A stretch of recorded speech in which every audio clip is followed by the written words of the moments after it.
On, that's on. You can turn off.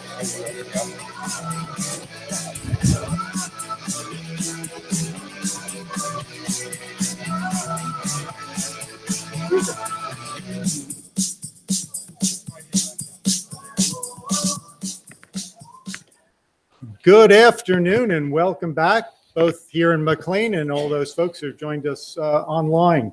I want to just give you a couple of updates. I hope everyone, I saw a lot of great networking going on, which is awesome. Again, I'm going to use that word community a lot. So really, really thrilled to see that and hear the discussions that are taking place and people learning maybe how their organization's experiences are not that different from other organizations' experiences, and that's always exciting to see. We have people have been voting, and so we hope that you continue to vote on our important polls, so we can report those results back to you tomorrow.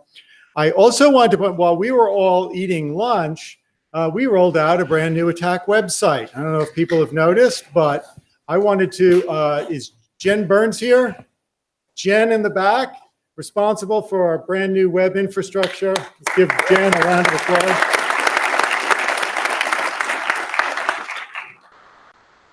So we start off the afternoon with what I think is going to be a really outstanding panel discussion, sort of changing the focus from end user organizations now to talk about attack from the perspective of vendors.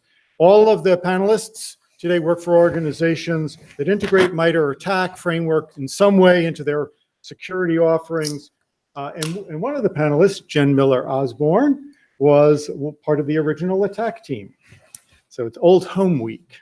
We are honored to welcome our panel moderator, Dr. Ed Amoroso, CEO of TAG Cyber. Before TAG Cyber, Ed spent 31 years at AT&T, most recently as Chief Security Officer from 2004 to 2016. Ed is passionate about education and has been an adjunct professor of computer science at the Stevens Institute of Technology, where he has introduced thousands of students to information security. And Ed holds 10 patents in the areas of cybersecurity and media technology. Please welcome Ed Amoroso.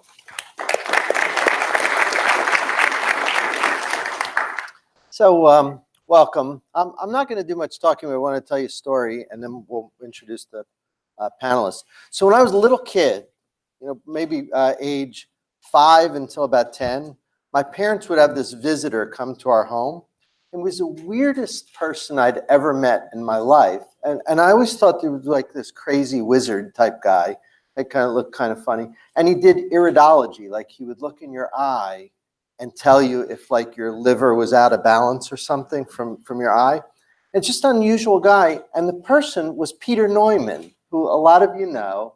If you share a generation with me, you know Peter Neumann from SRI as the originator of the risks forum. So whenever I see a nice framework like we have with attack, I always think of Peter, because he's like the godfather of that. I think he was the first one to think, let's try and catalog risks, let's keep track of them. And you heard a minute ago, patents and publications. My greatest publication ever was I sent a risk to the risks forum, and I saw it, and I went, oh my God, I'm like famous. These billion risks, and there's a one-liner that I saw that I sent. I was so proud of that. But I thought you enjoyed it. So in the spirit of Peter, who's still over there at SRI working, welcome to the panel. We're going to hear a little bit from some really amazing cybersecurity technology company representatives. They come from some companies that rely on and use the framework. What I'm going to do, we'll start all the way down with Jen. We'll work our way over. Take a minute or so. Tell us a little bit about yourself and, maybe something interesting that we don't know. And then once they get through, we'll start asking. By the way, for all of you, if you want to get my attention, let me know. We're going to do questions at the end, but if something just is making you nuts and you have to interject quickly, we can probably accommodate that. So don't hold back if you really feel like you have to tell us that we're all wet or something. Okay, deal with y'all. Let's be an active audience. If you guys aren't awake and alive, then it's not going to be as good. So you have to be with it. So we'll start with Jen. Sure. No pressure for something interesting and funny. Actually, for that, I do have one good one for how I initially got into computers. So I was a computer nerd from the time I was small, before there really were computers. They were the really small, like Mr. Robot kind of things. You had the cards you'd put in, and you had to get the answers right. I remember I was talking to my mom about it before I did a talk at Grace Hopper for a funny story, and she says I did this. I'm not sure I believe her, but she said it would get to the point with some of them where I would get so frustrated if I didn't get it right the first time, the second time, that I would apparently have a meltdown. And I was not a child that really had meltdowns. She's like, I had to sit with you and make sure that you had all the right answers, and then you were fine. And I would do this for hours every day, just keep playing with it. But if I couldn't figure it out, yeah, apparently that was the one time as a child where you just didn't want to be around me so much. And then when I got a computer in high school, I had a brother who was not necessarily as into computers as I was. So I learned a lot about computers because he was always breaking mine. And then I'd have to go back and be like, what on earth did you do? Like deleting files that you needed, like all sorts of crazy stuff. So that was kind of my initial love of doing this. And I love puzzles. Some of you might know I started this, actually, I was in the Air Force, initially active duty. I was actually a Chinese linguist. Languages are another big kind of hobby of mine because they're puzzles, basically. Everything's a puzzle as far as I'm concerned. And then I shifted from there to the government. And then I was there for a long time working on a number of things. And while in the government, they started saying, hey, is anyone interested in this computer thing that we kind of care about now? And I thought, sure, that sounds fun. Never in a million years thinking this would turn into a career. I joined the Air Force because I decided I didn't like my major. And I went into it to get a career and to do something other than run up bills, basically. And I kind of, I lucked into a career field that I absolutely adore and that I didn't even exist at the time, but it was very much just kind of a series of happy accidents along the way. So I'm glad to be here to talk to all of you. Jen, you look 18 years old to me. Was your first computer like last year's Mac or something? No, I had a really old, some of the original Macs, and I forget what the oldest Windows system I have. I just remember spending a lot of time in BIOS fixing things, a lot of time. I remember upgrading my modem to the 54K. That was a big day when I could finally have something like that, right? Yeah, big deal. I remember explaining to my mother that I was not running up our phone bills, talking to people all over the world and all over the country because I was constantly occupying the phone line. And she'd wonder where I'm talking. Oh, this person's in Florida and this person's here. And she's, oh my God, what did you do? Like our phone bill is going to be absolutely insane. You're in so much trouble. And I was just trying to say, no, it's computers now. I'm not running up a long distance phone bill. I can talk to people everywhere without having a $500 phone bill. And she didn't believe me for the first couple of months. She was pretty convinced I was going to be in a lot of trouble and working off the bills for a long time, but I was right. Hacker in residence. Good for you. Welcome. I'm Ross Rusty. I'm the Senior Director of Intelligence at CyberReason. My career is similar in the fact that I kind of backed into cybersecurity as well. My education's actually in international relations. So I look at things from the broader context, and it's a lot of qualitative data instead of quantitative data, which makes frameworks and understanding how to apply disparate data sets kind of the root cause of how I do analysis. It's what I care about. It's how I really approach things. And it's one of the reasons why, as I joined DoD and got more and more into the cyber threat, I took a much more holistic approach to it. I didn't come from one particular discipline. And it's one of the things that I found most enjoyable about cybersecurity is it is ripe for frameworks. It's ripe for understanding how to think about this problem set in new and different ways. And that's really how I come at this problem, where I thrive the most and enjoy it the most, is figuring out not only what they're doing on a machine, how to block that from the tactical perspective, but why are they doing it? What's causing this type of behavior? What's causing the meta change that's driving this type of attack technique as opposed to others? And when you get into those kinds of conversations, I think, one, they're limitless, but they're also the most informative. With that international relations and cyber thing, you should be in charge of BGP at Cyber Reason, right? Let you do all the peering protocols between countries. So, I mean, you do metadata analysis at that level. A lot of what we do, we're an endpoint vendor at our core. So a lot of what we're doing is trying to do disparate data sets, try to get at network activity from the endpoint, a lot of different things that way. And then also figuring out how to translate the tactical threat data that you can pull off the endpoint to something that informs a broader risk framework. Because at the end of the day, cybersecurity is about managing risk. And if you can't understand how to make that connection, you're not going to be that successful. Welcome to the panel. Well, good afternoon, everybody. My name is Devin Kerr. I'm Director of Response for Endgame. And I really see myself as a practitioner advocate because I was a practitioner for years doing like host-based analysis and incident response, but I wasn't always a practitioner. I've had a lot of careers, and I think that's kind of an interesting thing about me. So I've walked across the top of the Tappan Zee Bridge successfully. I've crawled through mines in northern Pennsylvania. I've done all kinds of interesting work that has absolutely nothing to do with why we're here.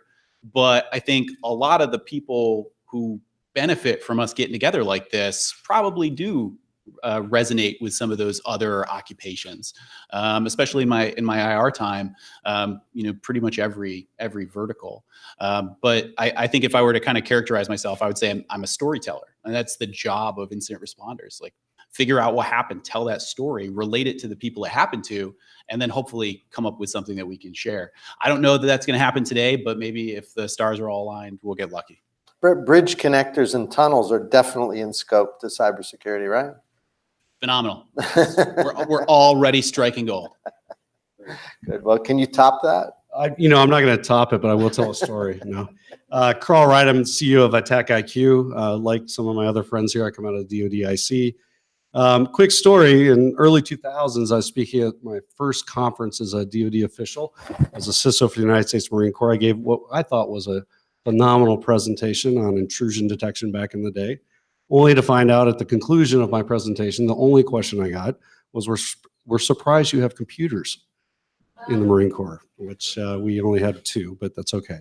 The other just interesting anomaly is I ran the largest ADA programming shop in the Marine Corps. Oh. So if you know what that is, you're old. My dad worked on the ADA language project at Fort Monmouth. Yeah. First object-oriented design language. Good language. Yeah. Never got adopted. The person who lobbed the insult, did he realize he was talking to a Marine? Yeah, I was in uniform. Okay, Yeah. took some guts. Problem. Well, let's start with the framework. And we'll start then, Jen, because you helped originate. What do you see as the role? I mean, a lot of folks here would think that, from a product perspective, this would probably be pretty useful, I would think. Why don't you share your insight on what you think the role is from a commercial perspective? Exactly. Actually, it probably won't surprise you to hear that I have a very similar take on it to what Blake was saying earlier. And the genesis of how we started this was you really needed to be able to understand attacks at more of a network level to really build out effective defenses. Telling someone it was X malware family, or they did lateral movement, or things that were more abstracted, that's not helpful to anyone that's trying to build defenses, because realistically you need things at a more atomic level to have them work. So having a framework like ATT&CK, where it's standardized and you can now map it against that across the kill chain, that's what you really need for defenders to be able to share. And that's also a much easier story that then you can tell at higher levels, such as the C level, because a lot of times when people are asking what your products do, they want to know what you can defend against, especially when they see things in the news about specific attacks or specific groups. That's what they want to hear, that you can defend against. And having a framework like this where you can point to, this is how they did that kind of attack. This was their playbook for it. Here are the spots we can stop things. Here are the areas where maybe there's some weaknesses in a network you can't do. And then when you start tracking these across attacks and across groups, as a number of people discussed earlier, that's where you can start pulling out those patterns, where you can say, so this particular group has these overlaps across almost all of their attacks. So the easiest wins there and things you might want to focus on are the things they overlap the most. And then when you can take that and then also map that against other groups, and both in criminal as well as espionage related, that's where you can really start pulling out the bigger patterns and helping more effectively focus and know where you really need to put in your defenses. Because once you're within a network, there's only so many ways you can move around. You're dependent on that structure. And that's where you have a lot of opportunities to catch things, but without a framework like attack, you don't have that level of detail to really understand what you need to do and where and the kinds of things that you can look for. If I'm an offensive actor somewhere in Elbonia somewhere working for the Elbonian Cyber Command, why don't I just use this to test ways around it? Why don't I lay it out, hang that nice poster, do my testing, and make sure you won't pick it up? And you can, and that's actually an attempt, and that's one of the arguments about not necessarily making all this open source, but there are a lot of attackers that are not able to innovate that way. One of the goals was sharing all of this data publicly, and a big goal for us why we publish all of our data publicly in our blogs and we give that away is because it's what you do with that data that matters. And if you force attackers to innovate, you're going to at some point price out a lot of the people that are attacking you. They're just not going to be as technically capable. They don't have the resources. And that's really what you want to start to do is you want to make it harder and you want to price everyone out that you can possibly price out. There are some groups that that's not going to happen. They're always going to be well-resourced and well-funded, but they are by far the smaller minority to the threats that we face today. That's such a great answer. Ross, what do you think? So to me, the framework is important for a lot of the reasons that Jen just mentioned, but also it's almost a Rosetta Stone of sorts. And the fact that if it is widely adopted and we can all start talking the same language, it doesn't really matter how you're instituting it because now everybody's on the same page and you can actually have informed discussions about it. When you're doing detection and prevention, there are a couple kind of big meta categories of what you can do: behavioral signature, IOC blocking. But at the end of the day, you're all trying to find ways to stop the activity that's being outlined in the attack tautology. And as a result of that, if you can do it, and if you can have those discussions and you can pinpoint where the true pain points are, you can actually start moving the needle more towards the defender side of the house. And really, that's been the biggest problem for cybersecurity overall is the attacker usually has more time and capability to figure out its way around defenses. And we need to figure out a way to start taking away that advantage. And by doing common conversations, expanding our overall knowledge base, you can start having that conversation and moving things in a more positive direction. And that's really where I view the attack framework as adding the most value, is getting everybody on the same page and having the informed conversations. Because at the end of the day, a lot of these techniques are things we've all been wrestling with for over a decade now. But the fact that there's a unified framework for us to apply to the disparate data sets that we all play with, and now have a unified way of talking about it, suddenly those conversations and the breakthroughs happen a lot quicker and a lot easier. Is it something you use in your day-to-day work at Cyber Reasons? Kind of, I don't know, I envision it hanging on the wall and you guys referring. Is that the way it works? We use it in a couple ways. So one is in the product itself, we use behavioral-based detections. And one of the big problems that we had early on in the product lifecycle was how do you take things that are very granular, process-oriented data artifacts and present it to an end user so they understand how to action on it. And so we start out with a Lockheed kill chain, and the MITRE ATT&CKcon framework fills that gap better because it's more granular. It gives more categories of data. It gives a more nuanced view of what's going on so you can communicate the information better as to what's actually going on in a system.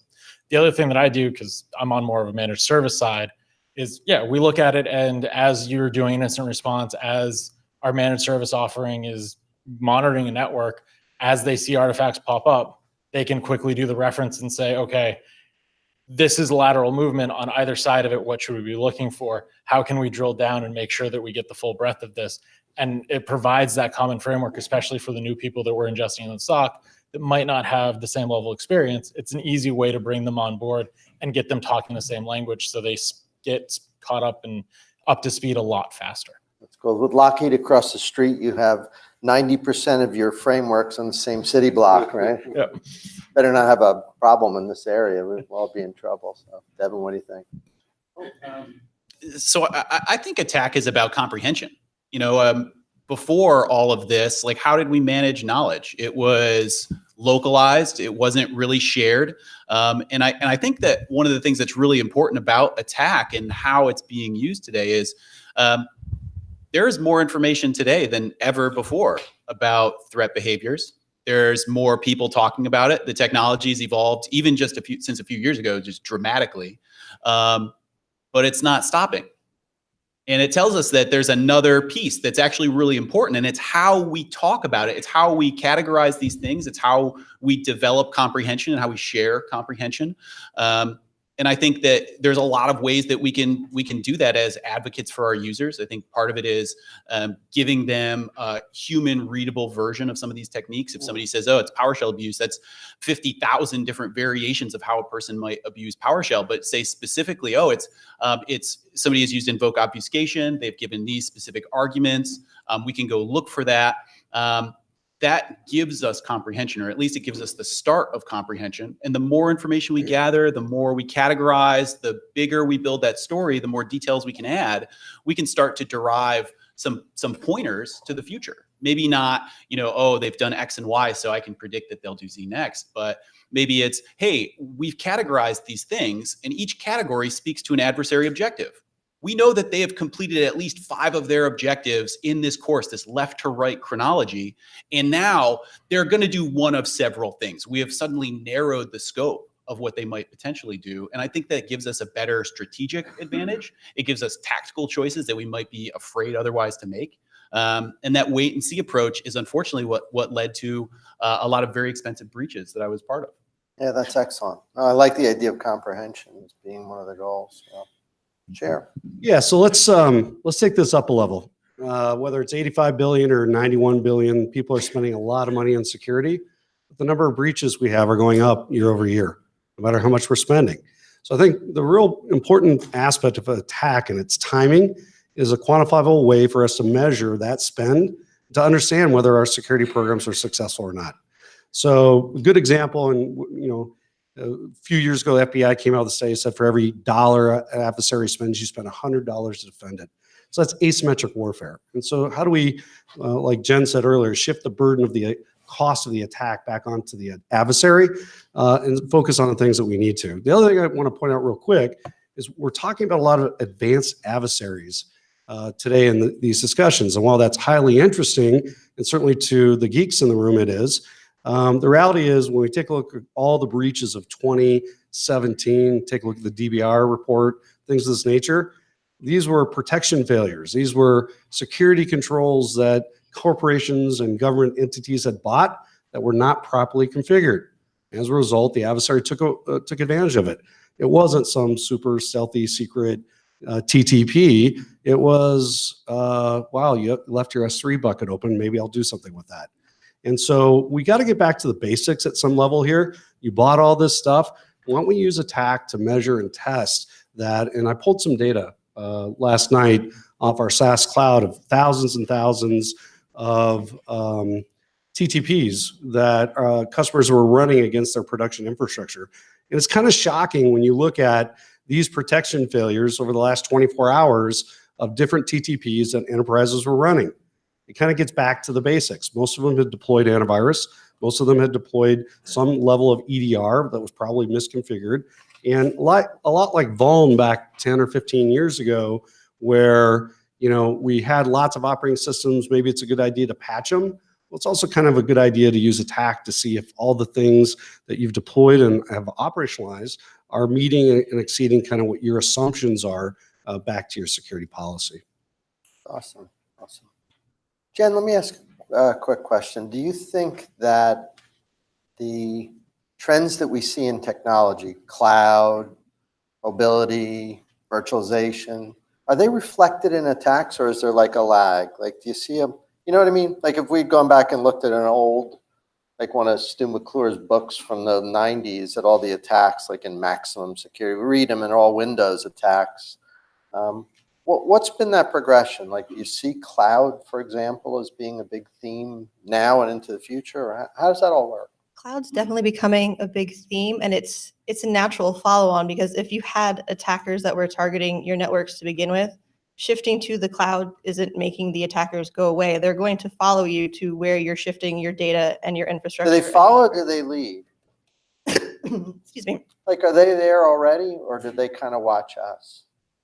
In some cases, you could argue, I would say for some of the advanced ones, are going to have been there already, because it's been a long shift moving into a virtualization direction. And that's been going on for a number of years now. So it makes sense. There's been research into that area. But in a lot of cases, for a lot of attackers, they don't need to be that advanced, right? A lot of simple things still work. I don't need to focus on your cloud instance specifically if I can get legitimate credentials to log in and then just be the person and do what I want in your cloud instance. And that's the easiest way for me to get in. Like I can spearfish someone, I get their credentials. I now have access to everything they had access to in the cloud. And we still see a lot of those types of attacks because they work and they're simple. And you're not going to get people to spend a ton of time and money and resources on these cool one-off attacks and techniques if they don't actually need to use them. Interesting. It's For a just, it's a question waste of time and money. maybe something for everyone. Anybody seen anything really, really bizarre in cloud? Like any scenarios that you looked at and thought that is either creative or frightening or new or insane? Or Oh, well, I've got one that's actually What's a good one? that's both, I think, technically rich and also frightening. So maybe it'll satisfy this crowd.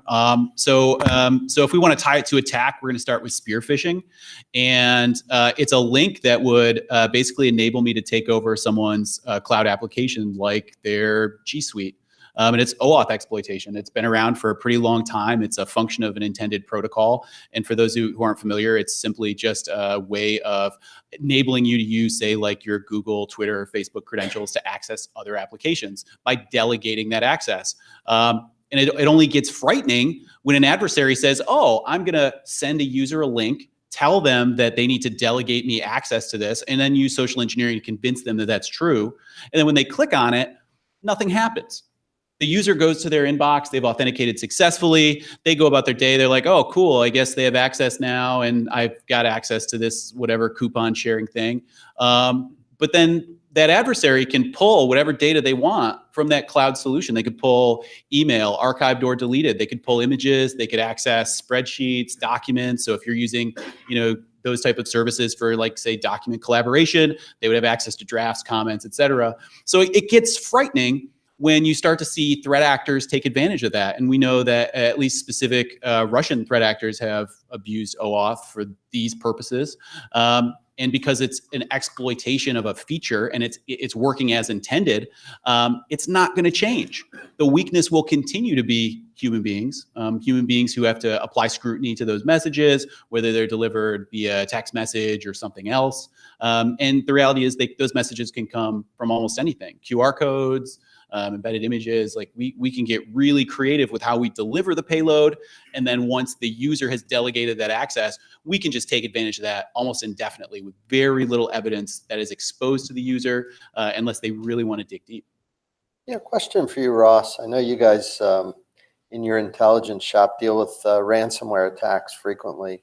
It's probably the #1 thing that people think about, certainly in popular context, that comes up a lot.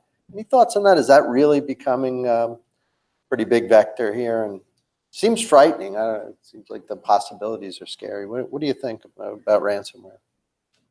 Ransomware is one of those things that I think we've seen a market shift in the last year or so. It used to be very consumer based.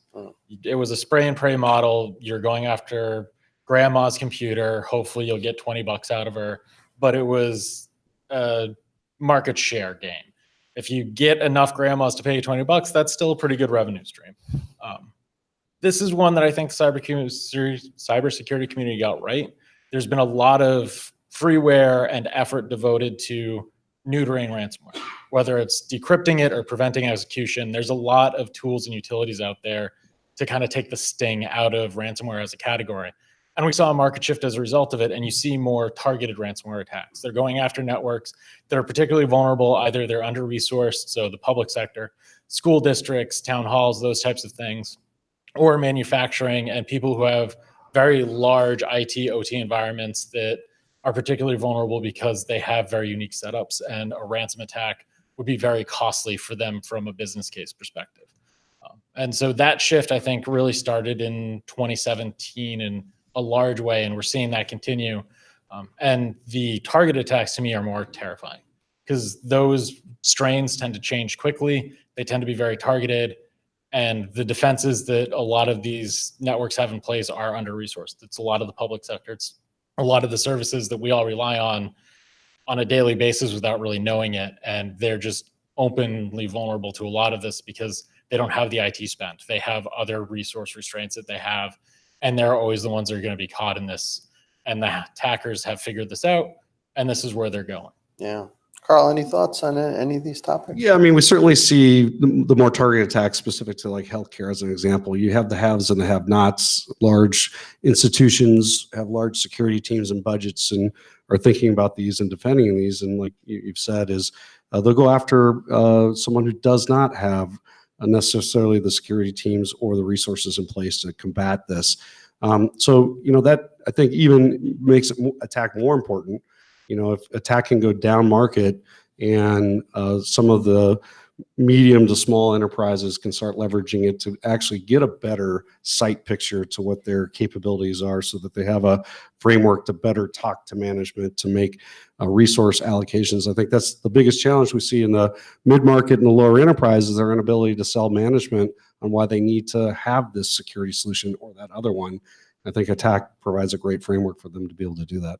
Yeah, I think the framework is a good way to navigate those issues. A question, Devin, your point? So I was going to say, you know, one of the things about ransomware that's actually really, I think from my perspective, kind of annoying is that ransomware as a phenomenon, it started out targeting us as individuals. You know, who are these people and will they pay up? And unfortunately, there's just a lot of targets in that ecosystem that are not going to pay up. So we did absolutely see a shift to hitting enterprises, but enterprises have solutions that I think we as individuals may not have in the form of things like disaster recovery. And so that adds a lot of risk for a threat actor. What I've observed lately is kind of a shift from ransomware to coin mining. And the phenomenon of coin mining itself is pretty benign. In fact, there's a bunch of websites that you probably go to routinely where in their terms of service, they actually say, oh, while you visit to help pay for that, we are going to have this inert object kind of chewing away. And as soon as you leave, it's going to stop. But that behavior is pretty much identical to how a malicious coin miner works, except you condone one and not the other. And for a lot of customers that I've talked to, it becomes a little bit more complicated because ransomware was problematic and they would say, oh, we can't pay this because we don't know where that money goes. And we have certain attestations we have to make about like whether or not we fund terrorism and things of that nature. Well, with coin miners, you have no way of knowing where it goes because the pools that essentially launder these things anonymize them. So for these businesses, they have this thing which is relatively innocuous that doesn't really pose a lot of risk, but they spend a ton of money to address because the risk of exposure that they may have funded terrorism or something equally horrible is just too great to countenance. And unfortunately, technology really struggles with that piece because the same websites that install a benign coin miner just for your visit, they behave exactly the same way as the one that, you know, someone in Southeast Asia deployed through, you know, a drive-by download. And, you know, that money may wind up in all manner of hands, but benign or malicious, and you don't have a way of knowing. I mean, it creates this very big conflict because they're trying to do a risk calculus, and you literally can't know. There's not a way to have that answer, so they just say, "Oh, well, we've got to kill them all." And for vendors, that creates all kinds of pressures. You know, our top priority is killing coin miners, like, but it poses literally no risk to your enterprise. There's no reverse shell, there's no keylogger. It's just here, this widget that's just taking a few cents every hour. And they will absolutely scramble jets for vendors to try and solve that problem. I mean, mining inherently plays to distributed theft of computing, right? Just ask for that. You guys all seeing coin mining as a growth area? What are you guys seeing there? We all read a lot about it. I'm sure everybody's One seen slightly counterpoint to your comment that it's more of a benign kind of thing. We've noticed that a lot of times companies will focus less on it because they view it as sort of a victimless crime, right? And if it's not really impacting their network, they don't pay attention. But what I think people fail to think about is that's still software you didn't want in your network that is now in your network and you didn't put it there. And that's a problem. And that highlights there's something else going on that you might need to look at because someone is still installing things on your network that you don't want, regardless of whether or not now they're not encrypting your files and holding them for ransom. They've still done something on your network that they did not have permission to do. And that indicates there's some other problems elsewhere that might actually be big problems. And this is just a small indicator that you do have some issues that other people could exploit in worse ways, where they would actually do like genuine damage. You know, I have these experts here, 4 experts in threat intelligence and cyber. I feel like there's a question that I want to ask. I'll bet a lot of people here thinking, when you think nation state, how good are they? Like, are we at the point now where we have a chance of stopping nation state? Like if you work in a civilian agency or a research center or a commercial entity, is it game over if a nation state is coming at you? Anybody care to? I know it's a little controversial, but Yeah, I'll take the first. what do you think?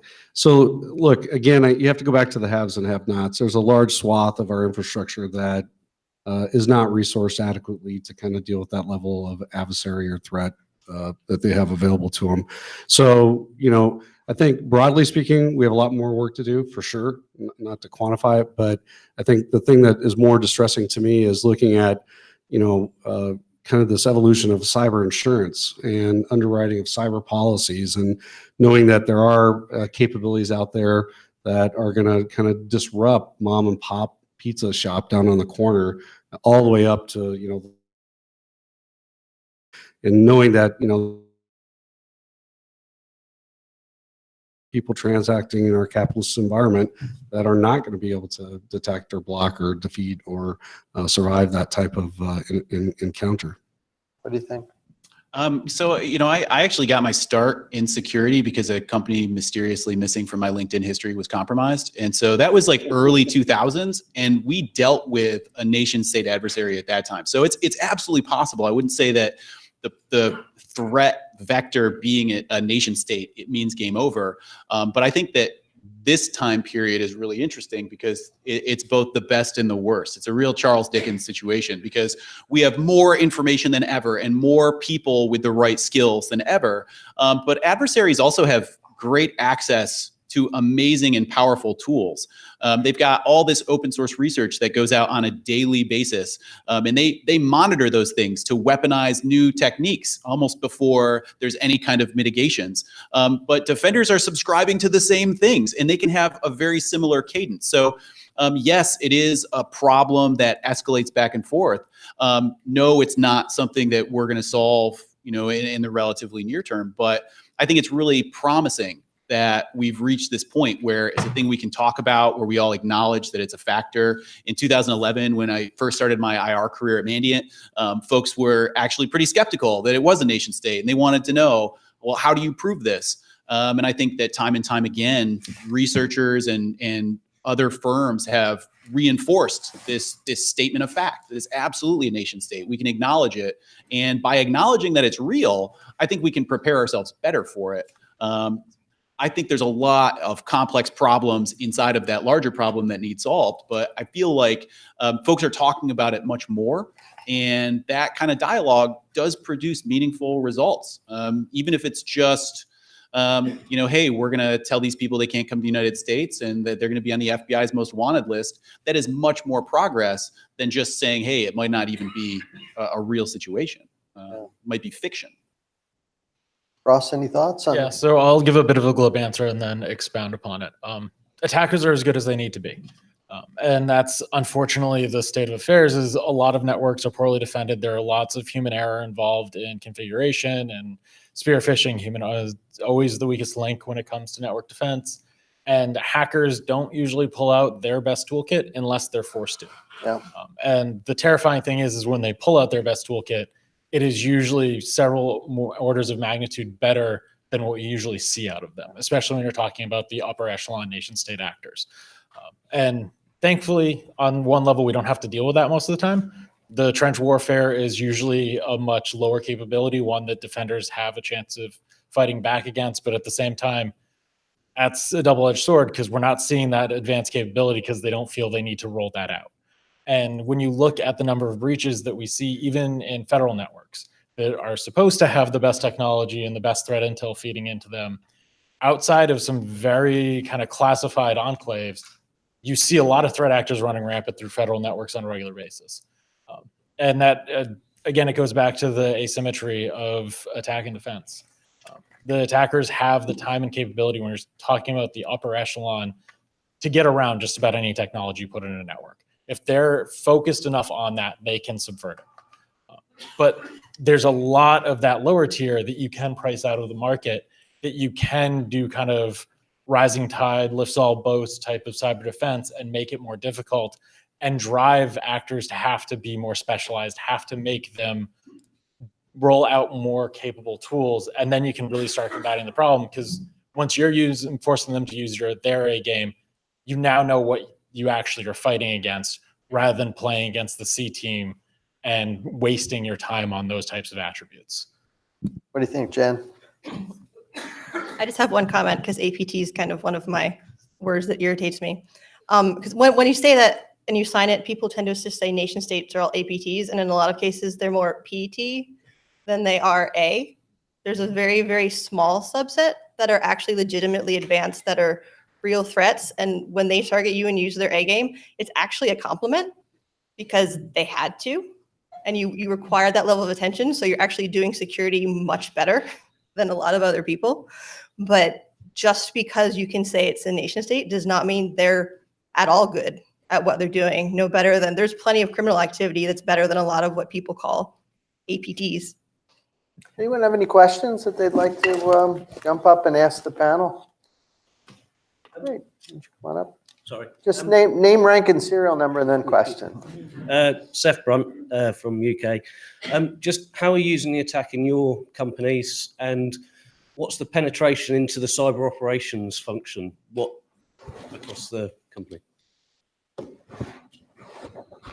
Yeah, I mean, well, certainly we use it internally. What we did was we built an entire product around attack to basically codify all the TTPs and be able to leverage adversarial simulation to validate security controls, people, and processes. So we use it on a daily basis, but I mean, the genesis of our product is basically to codify the entire attack framework into it. Yeah, I mean, I think we try and express attack in our interface when any type of detection is present. So when we've detected a thing, we give you the human name of it. We also give you the MITRE information. We link to attack in case you need to go and actually dig into how the technique was used. That way, we're not essentially like cloning the entire threat matrix and trying to maintain parity with it. We'll refer you to kind of the source of truth. We've released tools in the public that we use for unit testing, like Red Team Automation. Please forgive the name. It's, again, it's a good sentiment, but tools like that say, hey, I'm evaluating this technique and these variations of it. What did you see? And I think that gives analysts and folks who are evaluating the platform for visibility something they can go back with and say, oh, yes, this is a technique we care about. Maybe we have an internal cyber threat intel group that says our primary adversary uses this technique. Whatever they're using to make the techniques relevant, we want to make sure that our platform helps them to kind of maintain that comprehension. It doesn't necessarily give them the knowledge of all the variants, and certainly not all the variants may be known, but it's at least something that helps them to have common language with leadership, with other members of the company and other members of our community. Excellent. Any other comments on that one? So we've actually adopted attack pretty heavily. We started out with something primarily earlier in this year. We published what we call adversary playbooks, and it's where we map attack campaigns and groups to attack for exactly how that particular attack worked. And we publish those online. It's on GitHub if anyone's interested. We have a viewer, all the codes there, and there's feeds if people want the data.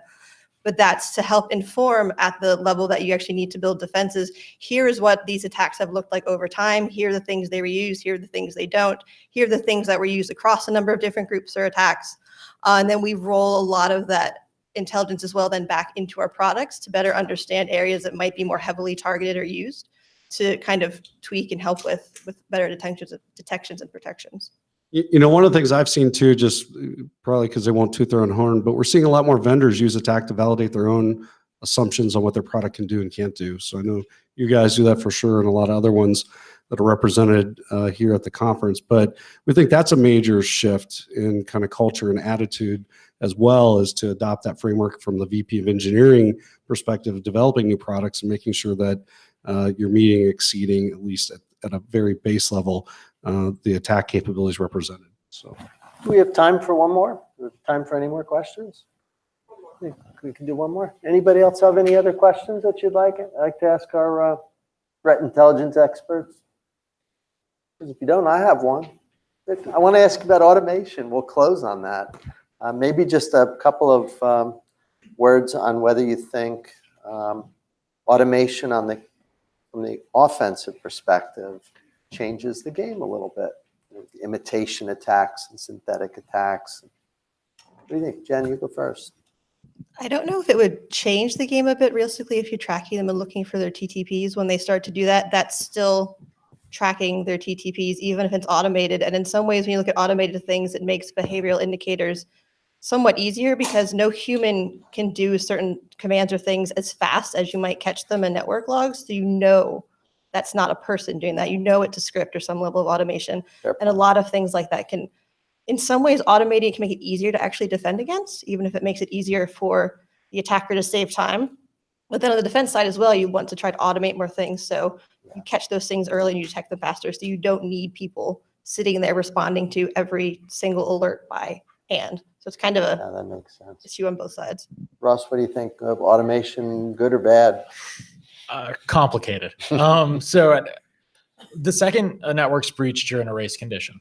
And that's where the attacker automation really helps them, is it allows them to speed through the network as quickly as possible, but that raises a lot of red flags. And if you have a very good security operations centers, they can get on top of that and remediate quickly. Sure. But that if is a very important if. And as we've talked about and as we're all aware, that's more of the exception than the rule when you're talking private corporations, especially when you start going down the value chain in terms of how many companies can actually afford a good security operations center. You're talking mom and pop shops. They're not going to be able to afford a lot of the tools that can actually action and use the really interesting indicators that you get through automation as a way to prevent it. On the defensive side, automation is fantastic for getting rid of a lot of the grunt work, but it also comes with dangers because now you're building in blind spots and you're relying a lot on what the computer is telling you rather than the curious analyst who goes, that doesn't feel quite right. And there is still a bit of a dark art to cybersecurity. And the more we automate away and the less people are eyes on glass sorting through this data, the more we lose from that gut instinct aspect. And you do lose something of a security value when that happens. Yeah. Yeah. Devin, any experience with automation? Yeah, so I've experienced it on both sides, but I think I'll call out threat actors leveraging automation because I think it's the thing that is a little bit more risk oriented. So threat actors who have a really accelerated cadence, no good. But anything that you can do to prevent them early is very successful. Makes sense. So I'll take Close us out. Yeah, I'll take a different angle. So I'm going to do it from a preventive care perspective. So if you are testing your people processes and security controls and you identify a gap, maybe it's in a configuration or something of that nature, it's perfectly okay to automate the remediation of that gap that you identify, leveraging one of many tools that you guys know that are in the market today. And so I think our goal here is to kind of look where IT was. I mean, we sit around and talk about CCIEs all the time, right? We used to subnet manually, right? We don't really talk about CCIEs anymore, at least I don't, and I haven't seen one in a lot of years. So we've automated something there pretty good.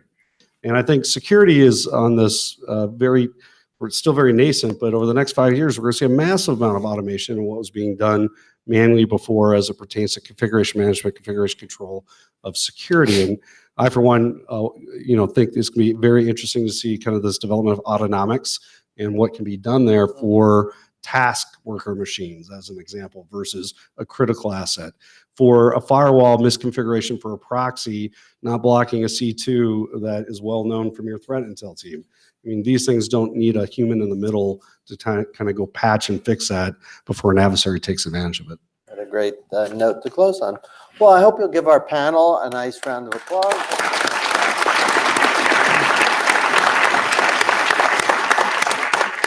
And I'd like to thank our moderator, Ed Amoroso.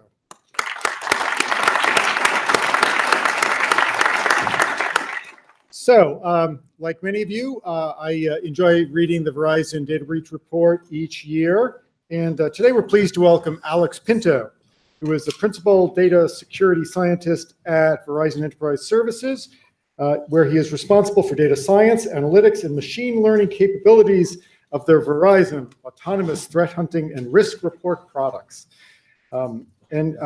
Alex joined Verizon through the acquisition of Needle, where he was co-founder and chief data scientist. And while both Alex and Gabe Bassett developed this presentation, unfortunately, Gabe has a good excuse for not being here, which Alex will explain. So please welcome Alex Pinto. Hey, how's the audio? We're good? We're great. Awesome. All right, so let's get this started then. So I am Alex Pinto, right? I am not Gabe Bassett. And I want to talk to you a little bit about this crazy idea that me and Gabe have been kicking around the office called VCAF. So if we could just get to the slides. Oh, I do have a clicker, don't I? That's great idea. We'll get there. We're doing this live, guys. This is how it works. So yeah, this is what we were talking about. This is kind of what we're doing. So we all know about attack. I'm sure most of you don't really know what Varys is about. We'll cover that, right? And it's really a very, very crazy idea about bringing those two things together, right? So anyway, these are us. I am pretty much, my day job is taking care of capybaras, but on my spare time, I do a lot of security data science, right? So Rich already told most everything that's relevant about me. Most of my quote unquote fame came from doing machine learning stuff with threat-based data, with event data, right?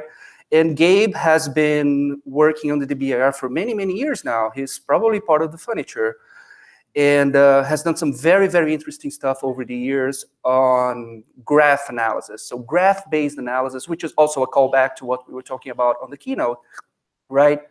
And this is really where we're coming from. So sadly, Gabe couldn't be here. And anyway, I'm gonna start talking about this, and hopefully all will become more clear. This actually, it's probably gonna be a more abstract talk than you're used to in this specific venue, right? I'm specifically shying away from showing any spreadsheets or Excel, right? Excel guys, everybody here, right? Yeah? Yeah, everybody. Anyway, I'm not so much concerned about mapping things down.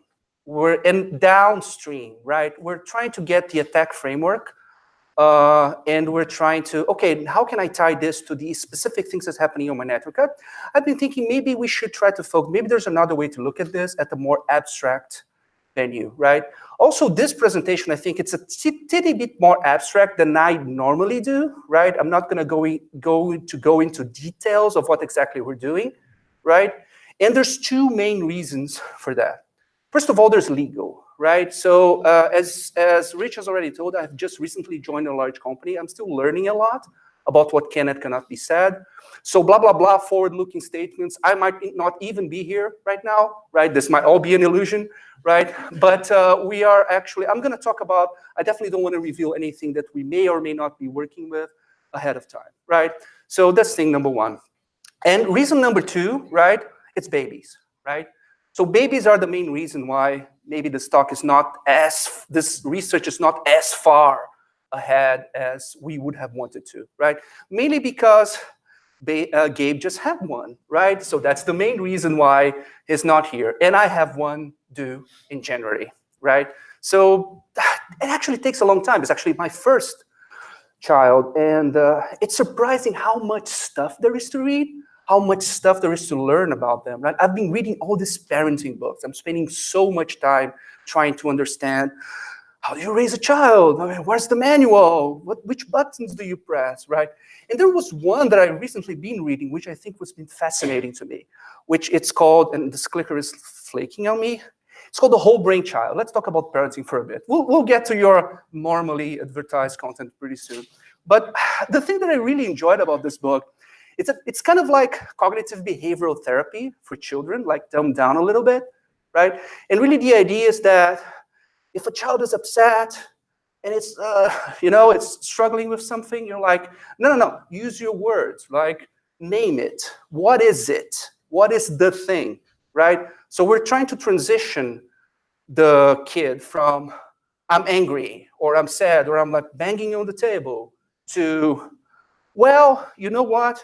I'm kind of upset because I really have to eat all these Brussels sprouts until I get to dessert, right? So by talking to the child, right, and engaging with them, giving them the vocabulary so they can express what exact threats are happening to them in a specific point, it helps them find out their deficiencies, right, and help them understand what controls they should be implementing, right, in order to address that problem, right? And I'm clearly not talking about children anymore, right? So the point here is that what has happened with attack, at least what has come to my realization while we were working through this, is that we're kind of graduating from everything is on fire, right? Run for the exits, do not tweet out the way, right? To, you know what? We have determined through very careful simulation that there's a tiny deficiency on this specific thing. We're all very sophisticated now because we have the vocabulary, right? We can now talk about specific things that might be missing on our environment, right? In order for us to focus and address the points, right? I think it's super exciting because if any of you has ever seen any of my talks before, and I obviously apologize for you having seen any talk of mine before, I've always been very, very angry about non-specific security marketing. It's not so much, oh yeah, buy my product because I'll solve everything. Okay, when I need everything, I'll give you a call, right? This is what I need now. These are the things that I should be looking at. This is the next step on my journey to make this place more secure. And now we're starting to get the vocabulary, right, on how we can address those things. Anyway, this was not the first time I had kind of this realization. The first time I had this, oh wow, we're really getting somewhere, was the first time I saw the DBIR, right? So really the idea, this crazy people, right? And some of the original authors are here on the audience, by the way, right? They were like, well, what if we like gave name to things and try to count them, right? And try to put some structure around the actual threats, the actual breaches that we're seeing, right? They probably did something right because it's been like 11 years, right? And I can assure you there is a 12th edition being worked on right now, right? So it's keeping on, right? And it's a lot of data to obviously go through, a lot of data to obviously organize. But then finally, we're starting to talk things like this, right? And, oh, it's there. So if you go to this website, right, they actually have like some of the live data you can click through, and you can start to measure, and you can start to see that over the years, right, the prevalence of breaches that had involved a physical matter or had involved some misuse or some social components has fluctuated over the years, right? Of course, you have to take all of this with a grain of salt because it obviously what the DBIR sees is tied to the data that the DBIR gets, right? They don't claim to have all the breach data in the world. They're definitely trying, right? And I would wager that they are probably the closest to, they probably have the most data than anyone else because, again, they've been around for a while and they put together some good relationships. But my point here is that we're starting to measure, right? We're starting to see, and it becomes valuable for a company to understand that, you know what? Because I am this kind of company, and that's the great claim to fame, right? Because I am from this specific industry, maybe those are the things I should be caring about, right? And there's some cool stuff, other cool stuff on this website. This one specifically made me think about this, right? Specifically about this talk. Well, you know, when you're looking specifically about the action espionage, right? Which we all love here in this room, right? I'm in the right city. So mostly those things were involved backdoors and C2s, right? And I do appreciate how unhelpful backdoor sounds, and we'll get to there in a second, right? But it's giving you an idea, right? So if somehow you're able to accurately detect backdoors or C2s in your environment, right? Suddenly you're probably better at detecting this kind of activity into your network. And that's really all you can care for, right? If you believe you're being targeted by that, that's what you would care for, right? And financial, ransomware was a big, big winner last year. This year, not so much. People were talking about coin miners here, and it correlates to activity I've seen as well, right? But again, ransomware is not helpful, right? How do you protect against ransomware? Well, there's an email, and there's a place you download, and then the data gets encrypted. There's some data exfil. I mean, hopefully the key gets out, right? So that you can pay for it and get the key back. Sometimes it doesn't. But if you think about it on attack terms, which is what we've been talking about, there's actually a lot of ways you can slice this out. You can be more granular and a little bit more tactical, right, on what we're seeing here. And hopefully most of the audience has already got to where I want them to do. So anyway, all those things are not random, right? So there is something called VERIS, right, which stands for Vocabulary of Incident Reporting and Incident Sharing, right? And it's one more of those standards that, frankly, not enough people care about. And what I specifically separated here is what we call the action varieties. So the things that happened, which roughly correlate to this is what you would observe in your network if you were breached that way, right? So it actually works the other way around when you think about the DBIR. Oh, there was a specific breach. Then we see what happened, right? And then we say, oh, these were all the actions that were occurred. So there's 6 major things there: malware, hacking, social misuse, physical error, and environmental, which is my absolute favorite. And they break down a little bit, like you said, the backdoor C2. So I'm just giving out some examples here. We don't really need to get stuck on them, right? And again, environmental is the best, right? A meteorite, right? And you have to understand, right? This is mostly risk analysis, right? There is an odd chance a meteorite could hit your data center. We have to make sure we are prepared for that, right? And I'm not going back to that slide, but if you see the prevalence of so environmental has been a 0 forever, right? I really hope we don't have to put a meteorite there, right? But it would be funny. I'm sorry. That's just the kind of person I am. It's just like, oh, that's so curious. This is the reason why we did this, right? Anyway, so, but what's the point, right? Why are we talking so much about risk? The point here is that, and again, this is a drum I keep beating all the time as well, is there's not enough time to do everything, right? And I honestly think attack simulation is an incredible idea. I enjoy the concept of attack simulation. I think it's way more, some of the new concepts that are there for security products in the market are not as interesting as attack simulation. So that was the most polite way I could put this sentence. And but still, when it comes back and say, oh, look, there's 150 things you're not able to do, the question becomes, okay, which one should I do first, right? And nobody has a good answer for that. But then, if there was a reasonable way where we could actually measure the prevalence of the attack things, right? The actual atoms, right? As they are correlated to breaches and near misses, maybe we could start to go into a better direction as to which one should I do first, right?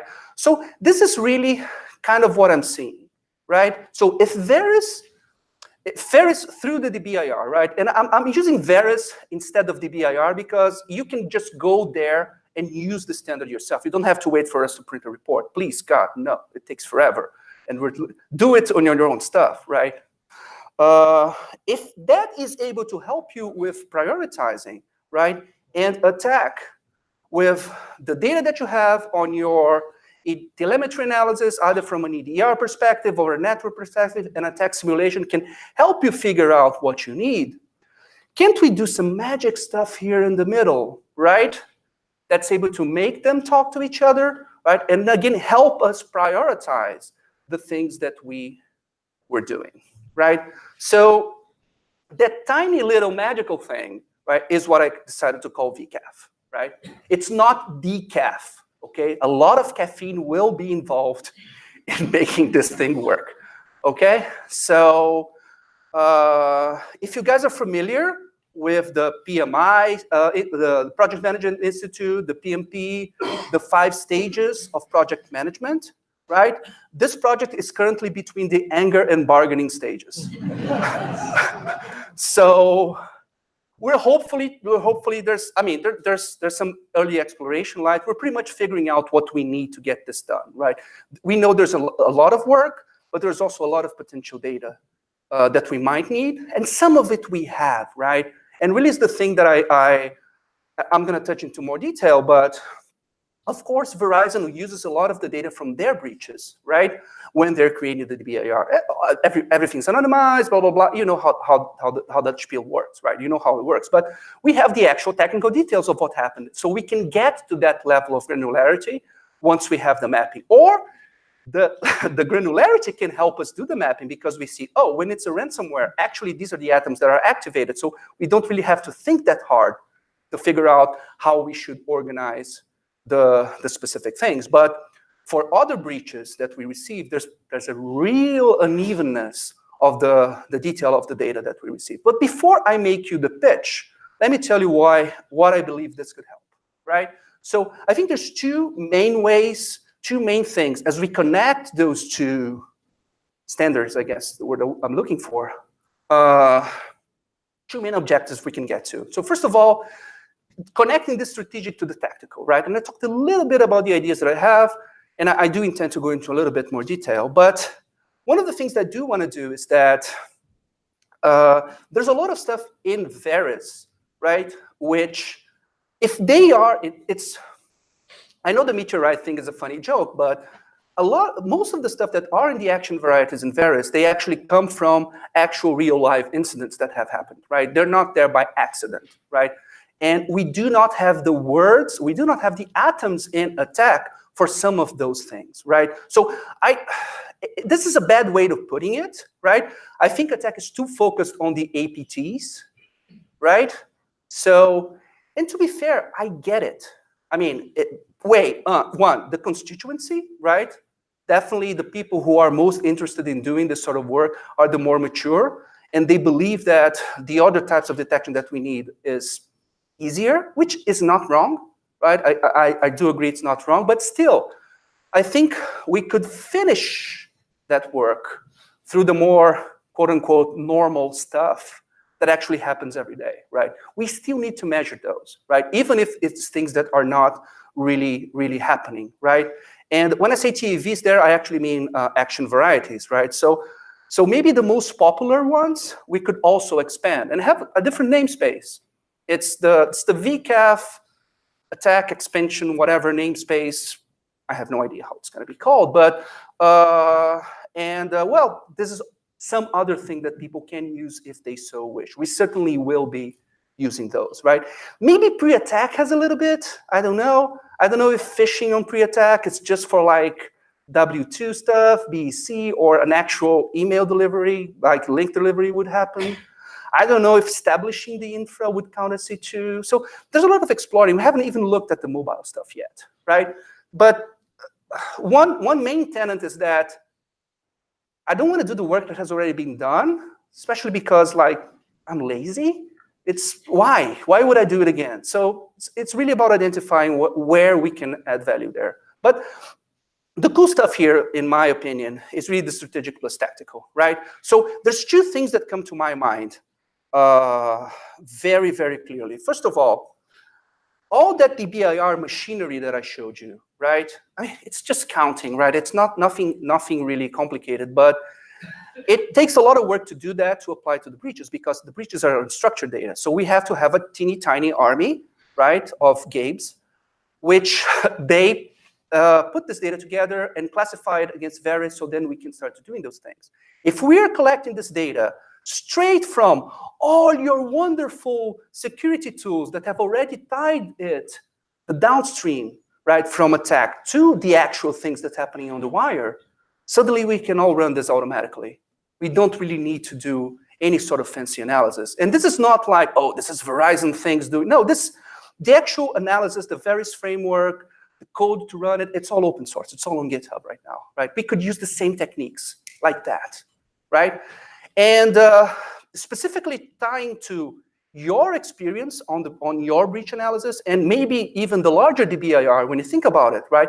We could actually use the attack, the level of granularity of attack, to drive what detective or protective measures people should invest on first. So this becomes literally the non-bullshit security sale, which is, we have analyzed your environment, right? This is the result. It looks like the next thing you should buy is an EDR solution. Okay, that was easy, but you know what I mean, right?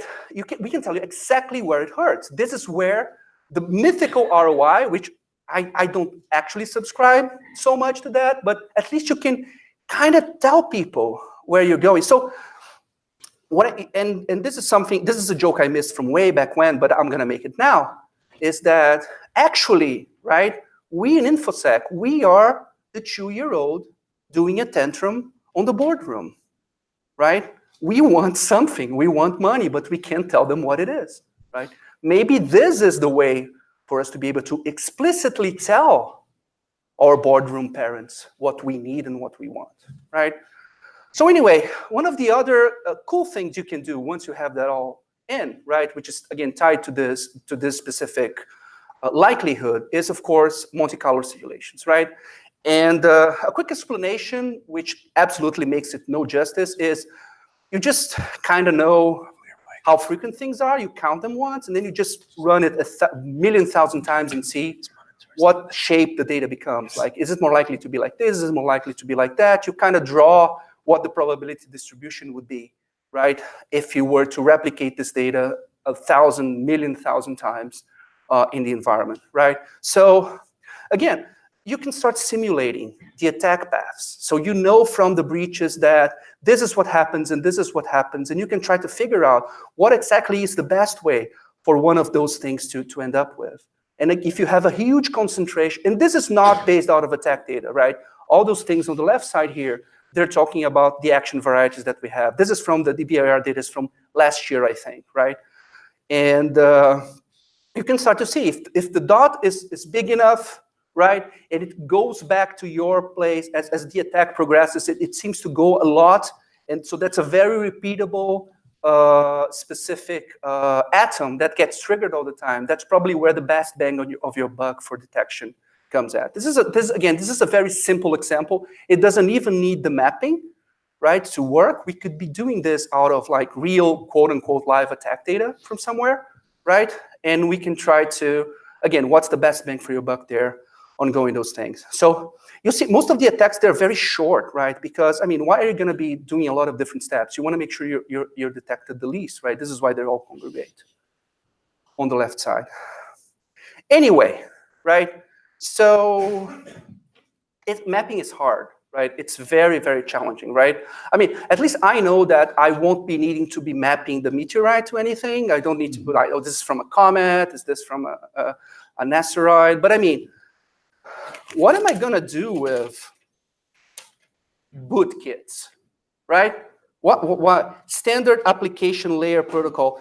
Which ones do you need, guys? Which ones do you need? So, you know what I mean? So some of these will not be one-to-one, right? Some of these will take a little bit more work, and we hope the data will be able to tell us instead of us just making random wild assumptions and being terribly wrong, right? We can be maybe a little less wrong if we have data back from it, right? We'll obviously be using data from the breaches that we're collecting from the DBIR this year, from Verizon itself, right? And any actual real life data from near misses. So if you are an attack simulation company and you would like to contribute to the DBIR, right? And some of you do, and we're very, very thankful. Please, I'm not gonna exactly say the names of them, but please open your last year's DBIR, look for their names on the cover, and please give them lots of kisses and hugs, right? We can use this data as samples of data to, again, do this measurement and work around those things, right? So yeah, give me your data maybe, right? That's pretty much where we are now, right? And I'm not the right person for you to give the data to, right? I would not know what to do it. but there is a process for that to happen, and we're happy to talk to you, whomever you may be, an actual company, a vendor, or somewhere in between, I don't know, right? And again, depending on how the babies turn out and how much work they let us do, right? Our goal is to kind of have an appendix about this on actually the BIR, right? I'm not really making any promises, right? I mean, legal is watching this right now as we speak, but we're definitely going to try. That's definitely what I would like to do for this. Anyway, so please make sure you give your contribution, right? This is Kyle Maxwell. So Kyle was a Verizon employee at the time this picture was taken, so he has actually forfeit use of this for all eternity for Verizon specific presentations, right? So anyway, that was pretty much all I got. Thank you so much.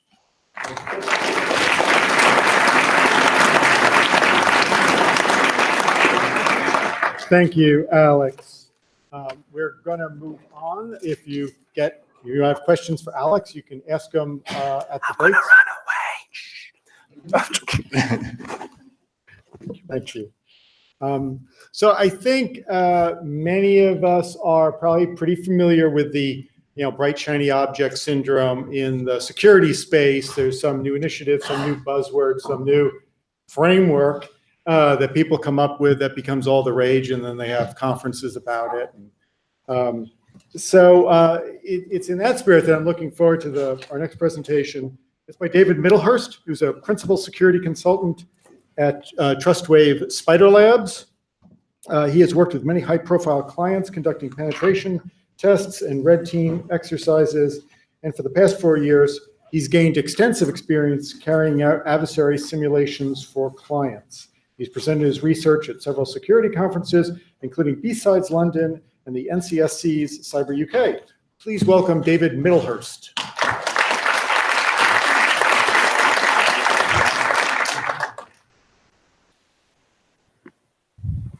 Hello, everyone. So it's a great privilege to be here. And I wanted to first of all thank all the organizers and how professional and supportive they were, particularly Adam, who I had some interactions with prior to my presentation. I wanted to start off with, I noticed pass the hash here. So does anyone know how old pass the hash is as a technique? Go on. Yeah. And it was so pass the hash was coined in 1997, which is 21 years ago. And I know this mainly because I did some long-term consulting gigs with a guy called Paul Ashton, and he works at a previous consultancy which I worked for, and I managed to work alongside him. He's an amazing guy, and interesting thing about him is he's probably never had Windows as a base operating system in his life, which is quite interesting given that his technique. So this is my presentation, playing devil's advocate with security initiatives with attack. I'll explain what that means a little bit later. But first of all, I wanted to just go through a rough agenda of what I'm going to talk about today. So I'm going to start off with a bit of an introduction about what I mean by this. We're then going to play devil's advocate with a few security initiatives. So I reached out to some colleagues, and we want to just second guess them a little bit. And then I want to kind of come on to the bread and butter of my presentation, which is a command and control technique. And this is kind of a large scale security initiative, which I kind of want to try and apply some of the wisdom of attack to. There's going to be a demo, and there's also, I'm going to drop some code today as well. It's kind of like a red team, well, it's going to be for a red team tool set so you can take this away and start using it straight away, hopefully. And then we'll discuss some mitigations. So a bit of background about me. So I'm newer to the industry than pass the hash. So I started my career in 2009. I've worked only in computer security throughout my career, so I've not been a sysadmin and all that kind of thing. I've worked as a pen tester. I've worked a little bit into research, but kind of it's been in the sidelines up until recently. I've been doing more at Spider Labs, I guess. But probably more the reason why I'm here at Attack and why I really like attack is that for the past 4 to 5 years, my specialism has been red teaming. This largely started out because of the rise of regulator-driven pen testing, regulator-driven red teaming in the UK.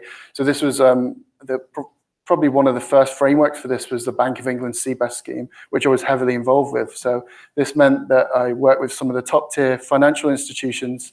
I saw how they've evolved over the years, how we've managed to beat them down and then go back in again, and they've improved and stuff. So I want to share some of that.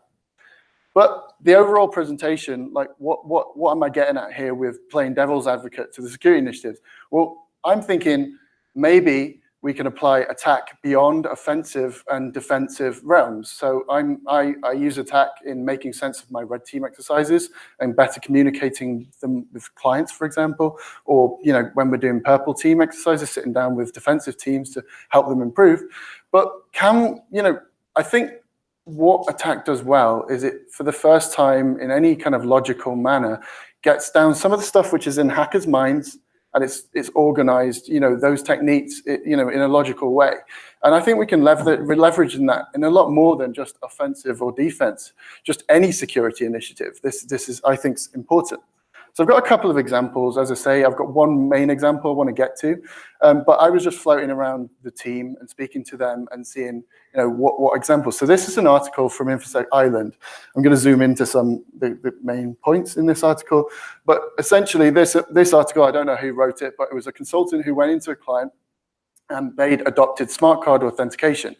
This was back in 2014, so perhaps things have moved on a little bit.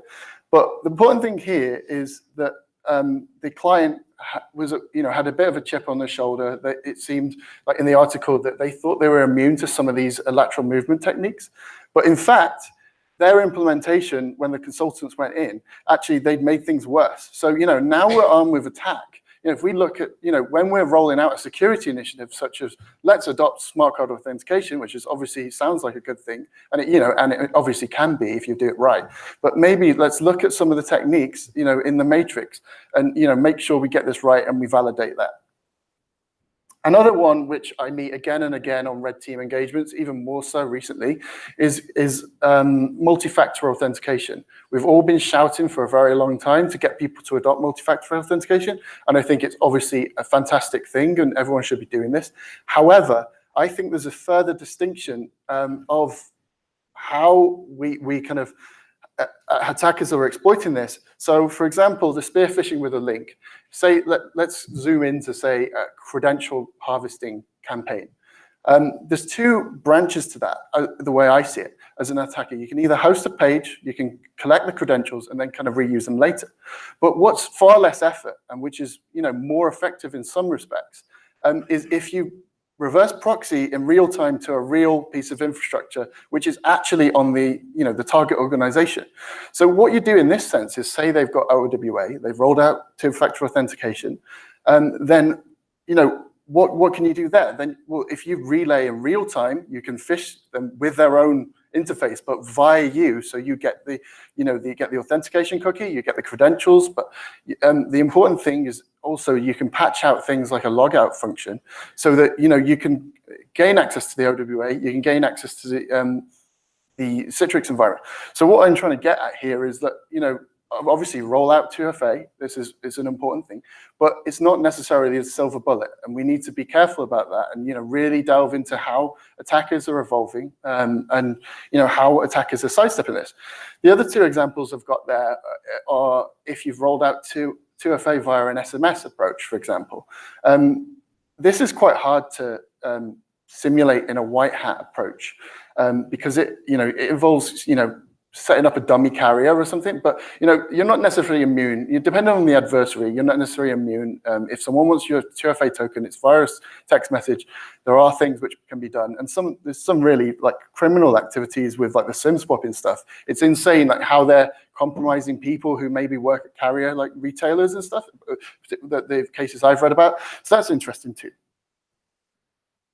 This one's a more generic, high-level one, and it relates to something which was in the keynote actually. I think about kind of I see red team and adversary simulation as a feedback loop, and this corresponds to where do you assign your effort. So you say you've got a limited security budget, where do you prioritize that spending of that budget? Well, I've done a whole spectrum of things from red teaming to configuration reviews, and I just think that maybe we should take a step back and we should look at the left-hand column of MITRE ATT&CK, so the initial access.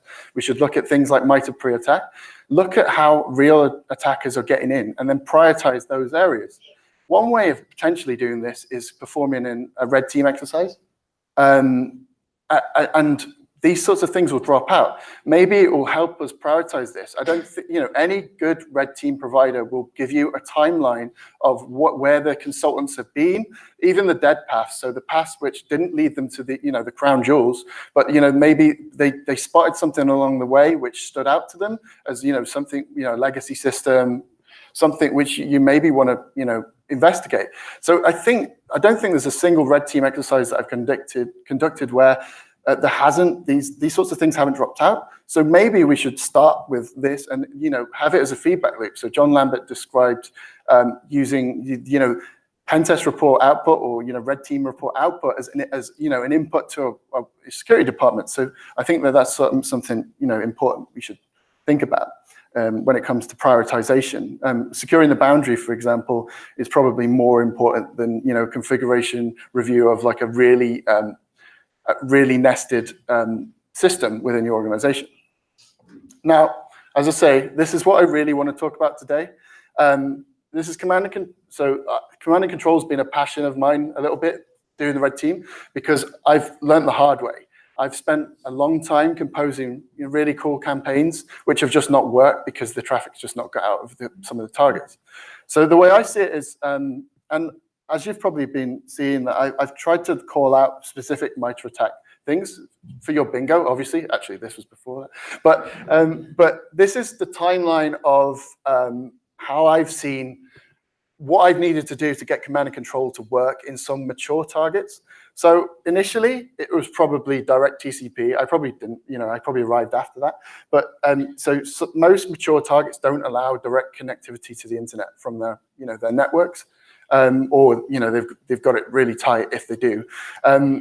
Then came HTTP based, so you only allow your proxy out. HTTP worked, so it went through the proxy, you get out. Then there was an evolution of let's look at HTTPS. So anything with a valid SSL certificate, that's secure, right? So let's just let it go. Then things got a bit harder. We went into things like categorized domains. So you needed to be in a finance category, a healthcare category within some of the proxy vendors. But then we found ways around that, maybe buying an expired domain, or maybe we forced a classification, a categorization of a domain. Then there was domain fronting, which is where you kind of exploit a CDN provider, or you become a customer of the CDN provider. You use an entry point, which is a trusted endpoint, and then kind of sidestep.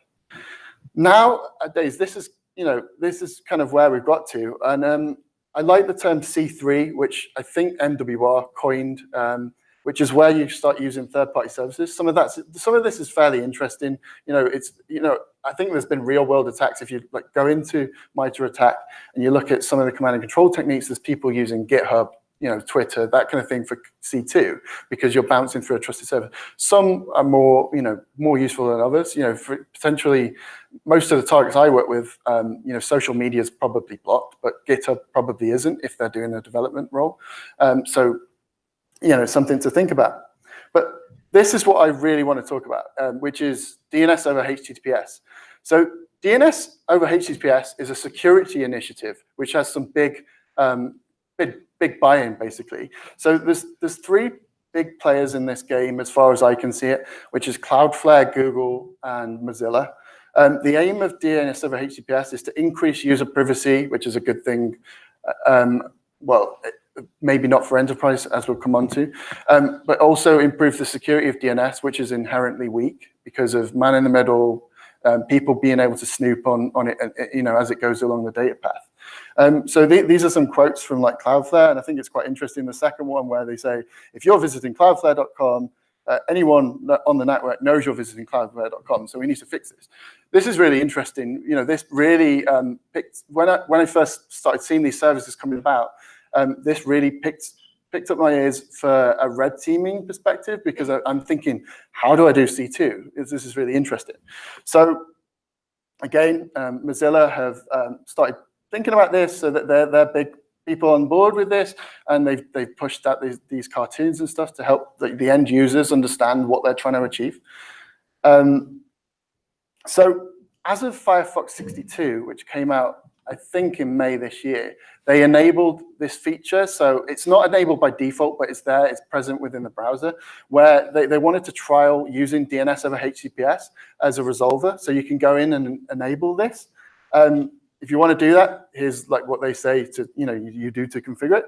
Interestingly, here they've got their own Cloudflare endpoint to do the DNS resolution. I think that was so that they can kind of see the performance hit that the browser was taking. If you speak to anyone who works in the development of browsers, then performance is a really critical thing before they'll turn it on by default. But what it turns out is, and there was some media fairly recently, that it didn't take much of a performance hit. So that was a positive thing, and I think that they're going to continue with this security initiative. So moving forward, they said, well, we're going to continue to work with this, and we're hopefully going to enable it by default for all users, is kind of what I read into. If you've read the news recently, in the InfoSec community, you'll notice that the RFC 8484 has just been published, I believe, which relates to this. I think that's only going to accelerate this traction.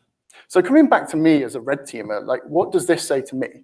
Well, I think that if we're enabling this by default in browsers, these browsers are going to be making these noises in the same way. Equally, all the infrastructure to be able to support this is going to have to be stood up. And probably one of the most important things about that is you've basically got an unencrypted, an encrypted HTTPS endpoint, which sits there and accepts connections, from an unauthenticated perspective by virtue of how DNS resolution works. So the best resource that I've found, which documents the public services that are out there at the moment, is probably this Curl wiki here, which is linked. And they've got a collection of various ones. You can probably see it's a bit small, but you can probably see Google at the top, Cloudflare. There's a few others there. So these services are out there. So, okay, we want to transmit data via these mechanisms. What we need to do is like kind of understand how they work a little bit. So this is where I go a little bit more technical. So I'll kind of explain a little bit about how they work. So there's different ways in which you can call them, but the most popular one in the standard is the one at the top, which is basically you make a HTTPS GET request with a parameter of your lookup name, and then that will go and get the DNS record that you've asked for. You can also specify the type of record you want. As well, and also Cloudflare, but not Google for some reason, I believe, offers the DNS wireframe format. So that's where you can post a more familiar structure to your DNS request to their endpoint, and that will resolve it and give you some binary data back. The other alternative in this field is DNS over TLS, which is, I guess, a more familiar protocol than DNS over HTTPS. I'm not going to touch on this too much, just wanted to communicate that that's there and that's an alternative. I noticed that I think that Android phones are going to potentially do that as by default. So that's another interesting track. It's an alternative here. But okay, to be able to actually use this to exfiltrate data, for example, we need to understand a little bit about how legacy DNS exfiltration works. So in this example, it's really simple. We want to send hello world. Basically, what we need to do is look at the DNS spec and look at how we can push it to its limits, essentially. So what we want to do is pick a sensible encoding which works for that protocol, and with the character sets and stuff. So in these examples, the bottom three, so the first one's just hex, but the second one's NetBIOS, the third one's base32. They're all valid, and there's probably a million other ways you could do this, but these are the common ones that I've seen in implementations. As I say, we've got to abide by the limits. So the way a DNS record split up, if you're doing a query, is that you have a series of labels up into a max length of 255, including the domain and the periods. So basically, this is an example of probably the longest query you can make. So this will be on the outward path from your victim out to the internet. Coming back the other way, you've got base 64 in a text record, can be up to 255 characters. You can also have multiple of these per response. So you've got a bit more data coming back that way. So that's from your attack server down to the victim.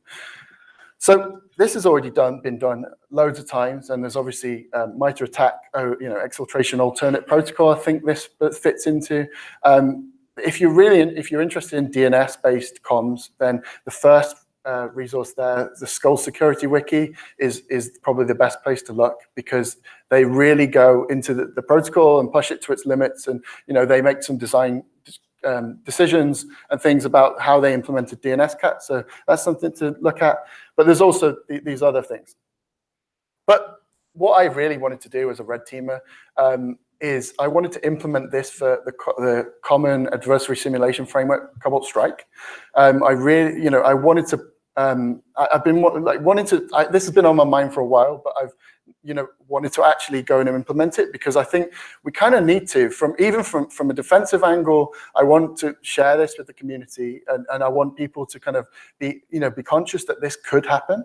But equally, I want to implement it for a red team so I can demonstrate it to our clients that they need to kind of think about this. So first of all, I had a pretty funny journey with this. So I started by thinking, the right way to go about doing this is probably external C2 spec, which is something which is new for Cobalt Strike, newish, where you can define your own command and control channel. But I'm thinking, this is just HTTPS under the hood. Beacon, which is Cobalt Strike's agent, already does this. We can maybe control it with malleable C2, and we get there. Well, that didn't turn out to be the right answer. Although you can do the right encoding, you've not quite got enough control over the underlying request to actually pull this off. So that was kind of a bit of a dead end, but I kind of got part of the way there, as you can see there. But then I had a brainwave. This is DNS. So Cobalt Strike does DNS, right? So can I use that? Well, okay. So let me have a look. What's there and what's already in a public domain? I found a really interesting binary from Cloudflare actually called Cloudflare-D. They published this. This is a Go application, and I thought maybe I can package this into my payload and then set Cobalt Strike to kind of use that, which the Cloudflare-D binary proxies legacy DNS to DNS over HTTPS. So this is my try with this. It did turn out it wasn't the right way, mainly because the limitation of Cobalt Strike, it wasn't really, the DNS beacon in Cobalt Strike wasn't intended to work this way. It was intended as a covert channel when people had kind of forgotten to turn off external DNS resolution within a lockdown network. So you can kind of cascade the tree. You talk to your local resolver, say resolve-google.com. It then gets passed up the chain until it makes its way to Google, and then you get the response. So that's not really where it worked. You couldn't really hard code a local DNS server. So this is not the way I wanted to go. What I should have done straight off the bat, and I shouldn't be scared of the external to C2 spec, was use external C2 as within Cobalt Strike. So I eventually, managed to pull it off. But I think the biggest help that I got was, and we talk about community a lot, is that this guy, Ryan Hansen, hats off to him.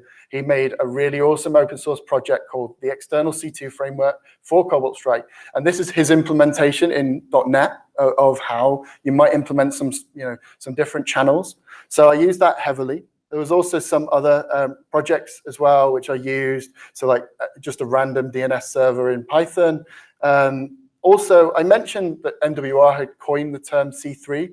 So I know that MWR presented at Blue Hat earlier this year their presentation was called Overt C2, the art of blending in. I didn't see this. I wasn't at Blue Hat, but as far as I'm aware, they're going to release a framework which might make this easier for adversary simulation operators, that kind of thing. But I don't think they've released it quite yet. But for the time being, I kind of rolled my own, working with Ryan Hansen's code.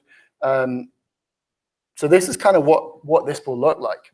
So we deploy some code, some malicious code, I guess, to a victim. This will talk HTTPS to a DNS over HTTPS provider. That DNS over HTTPS provider will then talk legacy DNS to our DNS server, which will then talk to our team server and vice versa. So I actually got this working last week. well, folly, I guess, and I recorded a demo. What I've actually done since then is I've refined the code to get it to a standard where I can release it. So actually in the next break, I'm going to probably push it to GitHub if I can get some internet working. So this is the demo. So as you can see in the top right, there's a Python server, which is a DNS server. The left-hand side, you've got the agent running. In here, I've kind of simulated it in the sense that in the working code, it will stage itself over this protocol too. This is fully staged. As you can see, what's happened is it sent the beacon metadata outbound. You can see in the bottom right that Cobalt Strike has picked up that. It's got the metadata. And what I'm going to do is I'm going to task it to run ipconfig. So as you can see on the left-hand side is what traffic you can. I've also echoed to the terminal what's happening and what resolution is actually taken. As you can see, the C2 from this perspective is going to https.dns.google.com, which is, as a defender, that's what you're potentially going to see. It's HTTPS. So unless you're stripping, SSL in your organization, then, maybe you're going to see less than that. You won't see the underlying query, for example, the get parameter.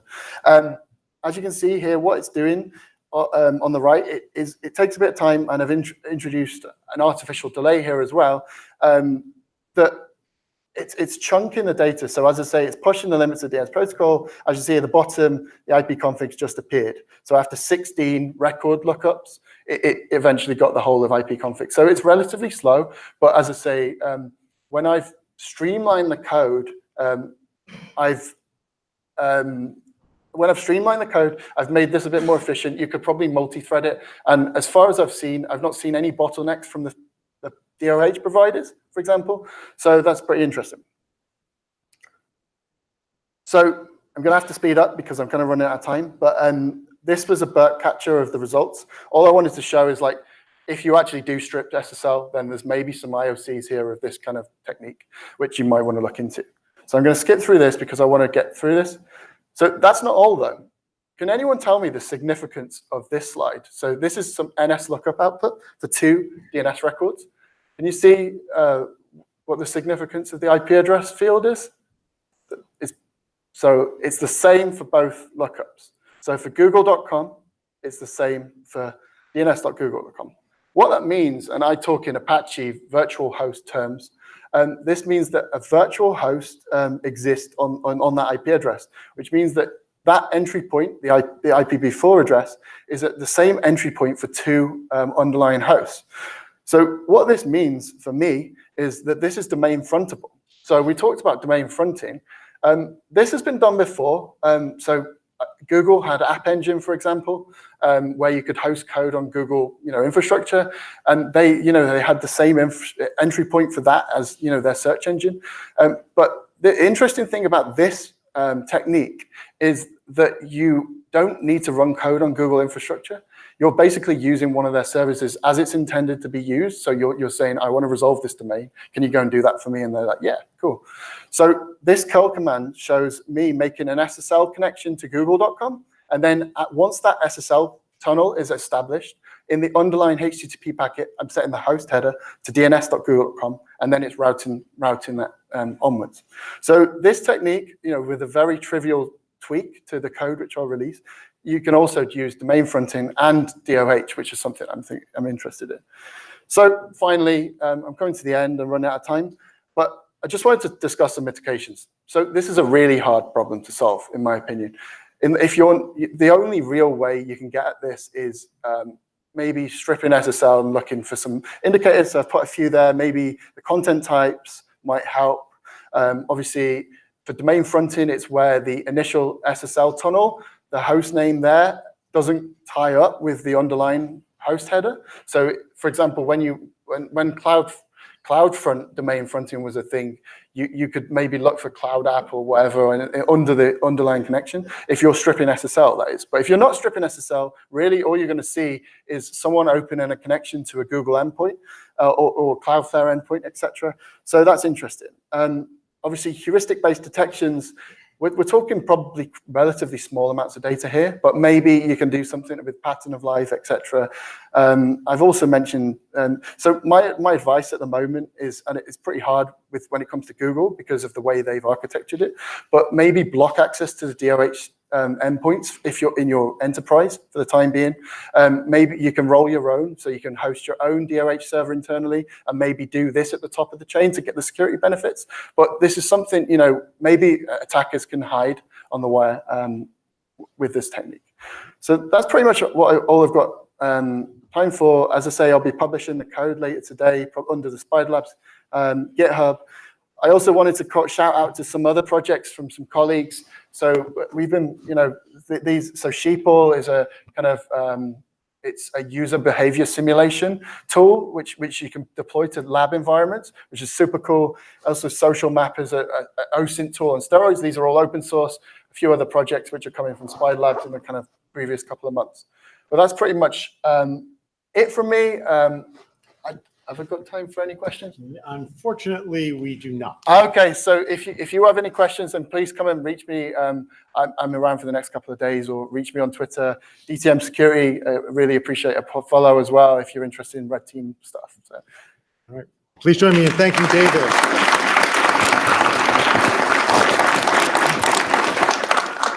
Okay, so we're now going to take a break until 3:45 here in McLean. A couple of reminders: you can still vote. There's food, the exhibitors are there, and stop by the video area and tell your story to John Wonder. We'll be back at 3:45. Thanks.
Game is like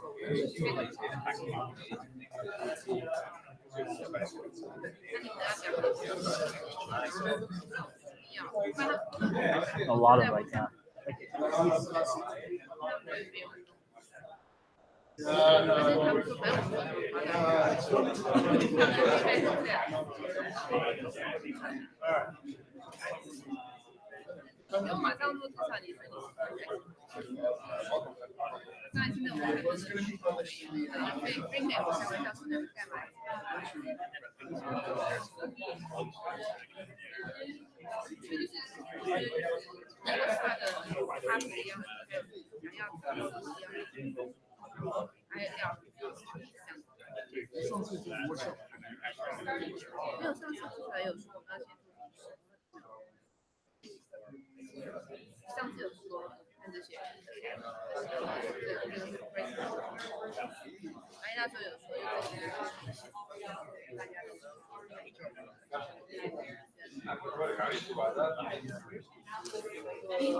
getting better. Every year it's getting, hopefully next year I'll be in the 12 or 11. Maybe that's probably where I'll stay. so I had to just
Well received.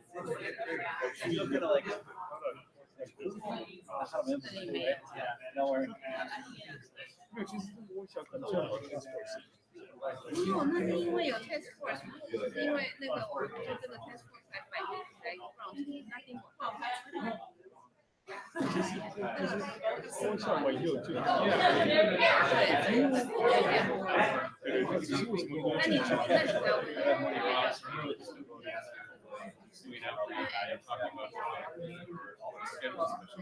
I like how it used to we can either choose payroll or registration. What's that issue is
We want to talk with you with the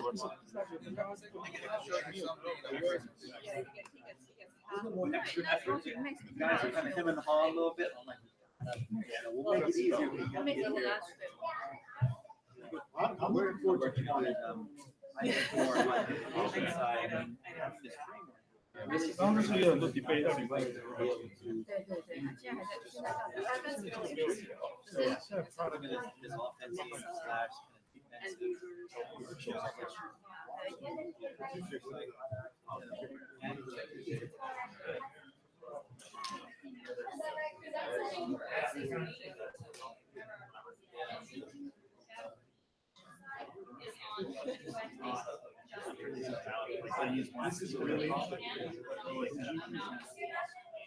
So we were talking about like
Yeah, but you don't.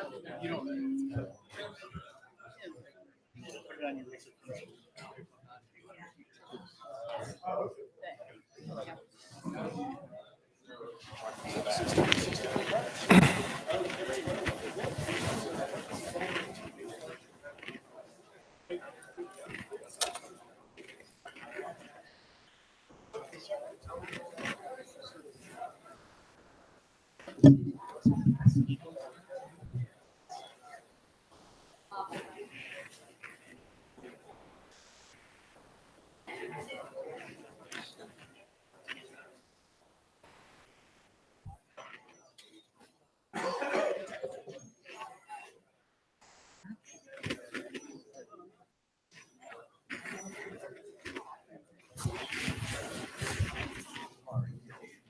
All right, welcome back. Hope everyone got a chance to mingle, visit our exhibitors, stuff some cookies and donuts in your mouths. And yes, you are. So now we are in the home stretch.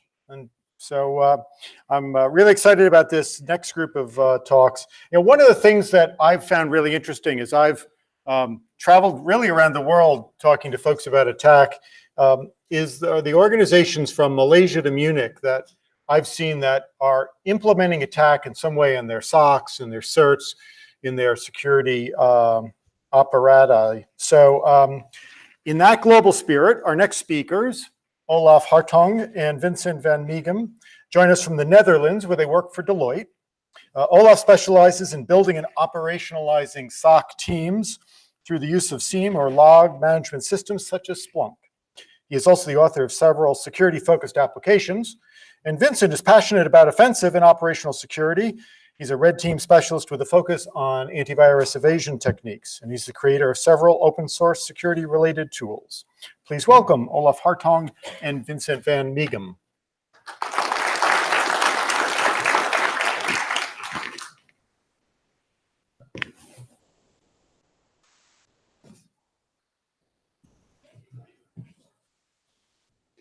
All right.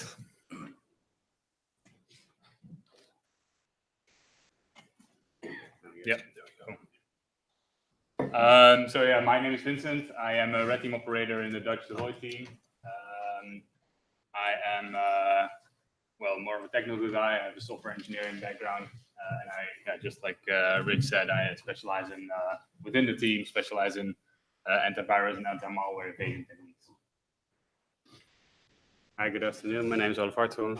I work for Deloitte for now 2 years, I guess. I have a background in tele and data communications, but primarily arts. I used to be a documentary photographer. And then I got back into IT and I became a threat hunter and really passionate about data. I'm also dad of 2 little boys. In my spare time, I like to bike, snowboard, so on. Cool. So this should be on now. So let's talk a little bit about red teaming and how we do that in the Netherlands.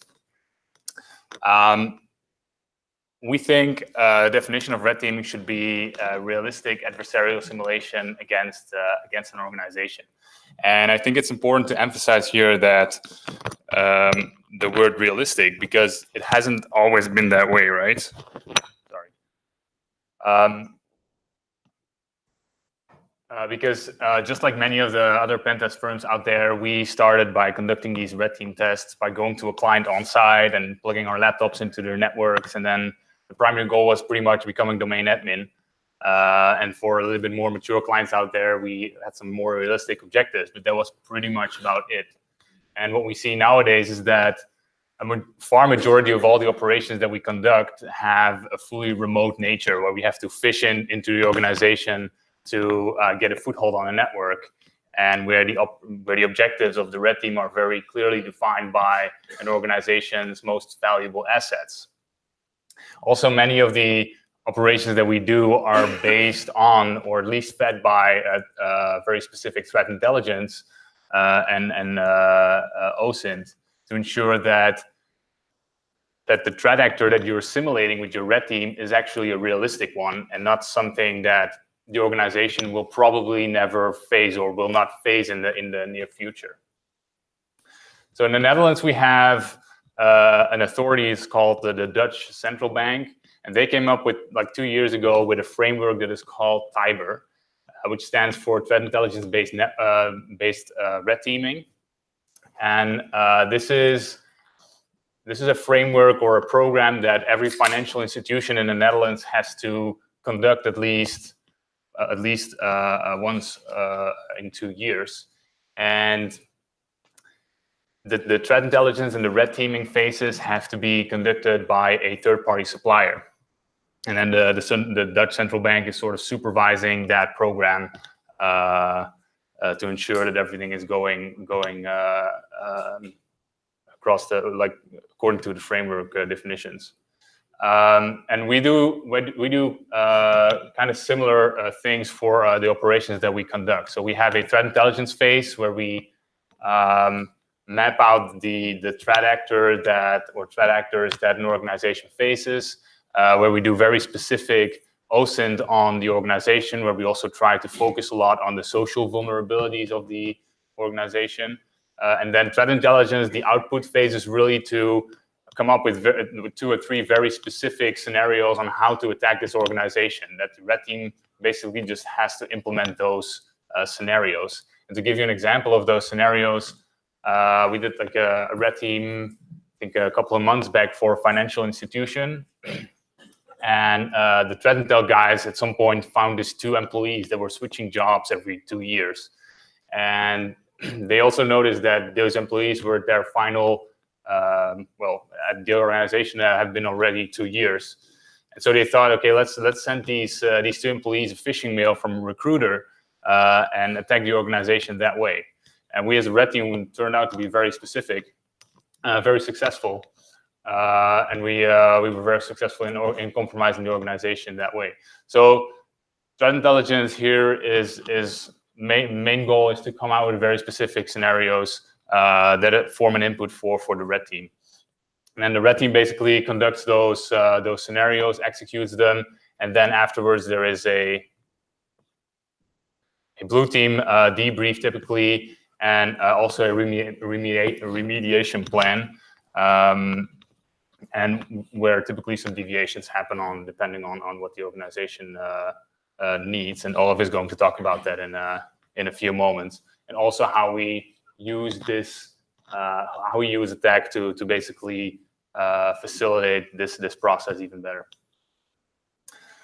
But there are still some issues and pitfalls to this approach, right? Blue teaming can be really, or red teaming can be really antagonizing for an organization, especially if you're conducting it for the first time. We've had instances where the blue team got tipped off by either the white team directly or indirectly, or sometimes even a third-party vendor that isn't even security related.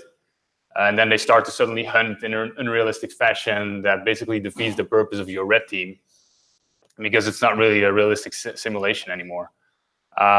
Sometimes, we come in 1 year and we deliver a report, and then we come in the next year, and then we can like copy paste 80% of the report of last year, because the organization really hasn't fixed any of the vulnerabilities reported last year. That's also happening sometimes. Sometimes they heard you are an audit firm, and they think they come to you to Deloitte because they think our trick is just another tick in their compliancy boxes. But I think the most important problem or pitfall is that it's a blue team that lacks the skills and capabilities and knowledge to follow up on the findings of the red team. Because this is really where the improvement of the organization, the security posture of the organization has to be conducted. And we also see is that there is still in our industry very much this notion of red versus blue in a red team exercise, where the red team is sort of willing not to share their TTPs or their techniques on how to bypass certain blue team blue team detections. And the blue team is not really willing to share any of their detection techniques. And this sort of comes down to a rather inefficient approach into improving the security organization, the security posture of the organization. And we think at Deloitte we have a better approach at doing more efficiently improvement of that security. And to talk more about that, I'd like to give it to Olaf. Thank you. Yeah, so basically what we initially want to do is get rid of this guarded mindset, right? So the red team is usually focused on really getting their objectives done and keeping their cards close to their chest. While on the other hand, if the blue team finds out there will be a red team exercise, they're quite anxious maybe, or scared what would turn up and what will management say if they find a lot of stuff. And so this isn't the ideal situation to start with. They should be both contributing to improvement instead of, vice versa, battling each other. So what we try to do with our red teaming approach is create a more constructive environment where both of the parties have to adapt and work more towards a maturity boost for the organization, which is both in their benefit. And essentially, this is where the company will benefit most from. If the red team will work, as Vincent said, and the blue team doesn't get either the management buy-in to fix it, because sometimes that's the issue. They simply don't get granted the time or the capability to learn and to improve themselves, and they're constantly fighting a wash of alerts coming in. So what we try to do is a system in getting there, basically. And as Vincent told you already, we basically work in 3 phases. So we have a threat intelligence phase, then we have a red team phase and a blue team phase. And what we try to do is map everything that we find in threat intel already, where it's applicable to the attack framework, which will guide the red team already, then how they can draft their scenario based on these specific TDPs. And so for the blue team person that will join that exercise from our end, you will already start preparing a lot of work. So everything that the red team is probably going to do, and so that he can explain to the customer later on how they can detect it if they didn't. So in essence, we all speak attack. So everything is mapped to the attack framework, and in essence, this provides us with a general language that when we go into the purple teaming phase, we understand each other, and we basically are not in a room trying to converse like this, right? This isn't efficient. So